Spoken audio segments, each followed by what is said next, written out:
பெரும்பாலும் இட்லின்னா அதுக்கு ஒரு தேங்காய் சட்னி தான் பெருவாரியாக இருந்துச்சு. ஆனால் கடந்த 10-15 வருஷத்தில் தேங்காய் சட்னியை பார்த்தாலே நிறைய பேர் அலறி ஓடக்கூடிய அளவில் ஆயிடுச்சு. தேங்காய் சட்னியை தொடரதே இல்லை.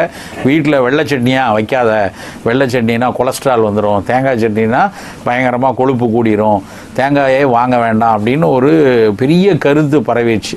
அதுக்கு காரணம் என்ன அப்படின்னா, தொடர்ச்சியாக மருத்துவ உலகம் வந்து தேங்காய் கொலஸ்ட்ராலை நேரடியாக கொண்டு வந்து சேர்த்துரும், தேங்காய் சாப்பிட்டிங்கன்னா அவங்க இரத்த கொழுப்பு கூடிரும்னு எச்சரித்து அவர்கள் வந்து தேங்காயை வந்து இன்றைக்கி பார்க்கிறதே இல்லை.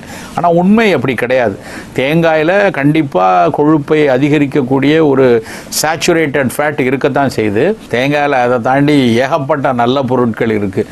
அதை வந்து ஒரு வணிக போட்டியில், அதுவும் குறிப்பாக ஐரோப்பியர்களும் அமெரிக்க உணவியலாளர்களும் நல்ல எண்ணெய் வித்துக்களை ப்ரமோட் பண்ணணும், தேங்காயிலேருந்து எடுக்கிற எண்ணெயை இவங்களை குறைக்க வச்சுட்டு எண்ணெய் வித்துக்களை சில கம்பெனிகள் உருவாக்கி அந்த எண்ணெய் வித்துக்கள்லேருந்து பெறக்கூடிய எண்ணெய்க்கு உலகளவில் ஒரு மார்க்கெட்டை உண்டாக்கணுங்கிறதுக்காக தொடர்ச்சியாக தேங்காயை பழித்து இன்றைக்கு வந்து தேங்காயை பார்த்தாலே பயப்படக்கூடிய தன்மை வந்துருச்சு. உண்மையிலே பார்த்தீங்கன்னா தேங்காயில் அவ்வளவு நல்ல சத்துக்கள் இருக்குது. அதில் இருக்கக்கூடிய லாரிக் அமிலம்னா வந்து அந்த சேச்சுரேட்டட் ஃபேட்டு.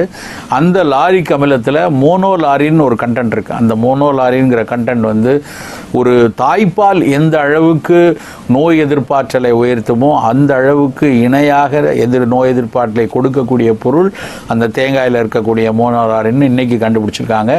இன்றைக்கு நம்முடைய அரசாங்கமே, இந்திய அரசாங்கத்தினுடைய கோகனட் போர்டு அவர்களுடைய இணையதளத்தில் போய் பார்த்தீங்கன்னா, தயவுசெய்து எல்லாரும் தேங்காய் சாப்பிடுங்க, இளநீ குடிங்க அப்படின்னு நிறைய கருத்துக்களை தொடர்ந்து சொல்லியிருக்கிறத நம்ம பார்க்கலாம். ஆனால் மக்கள் வந்து, வெகுஜன மக்கள் வந்து தேங்காயை வேண்டான்னு ஒதுக்க ஆரம்பிச்சிட்டாங்க.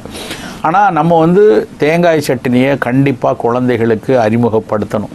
இப்போ நம்ம ரொம்ப இரத்த கொழுப்பு இருக்குது, உடல் எடை கூட இருக்குது, நம்ம வந்து கண்டிப்பாக வந்து மருத்துவத்தில் உலகத்தில் வந்து நிறைய உங்களுடைய இரத்த கொழுப்பு 350-400 இருக்குது, ட்ரைக்ளிசரைடு 1000 கணக்கில் இருக்குது. அப்போ நீங்கள் கொஞ்சம் நாளைக்கு தவிர்க்கலாம்.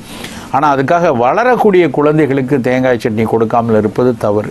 தேங்காய் கொடுத்தோன்னா அவர்களுக்கு நோய் எதிர்ப்பாற்றல் உயரும்.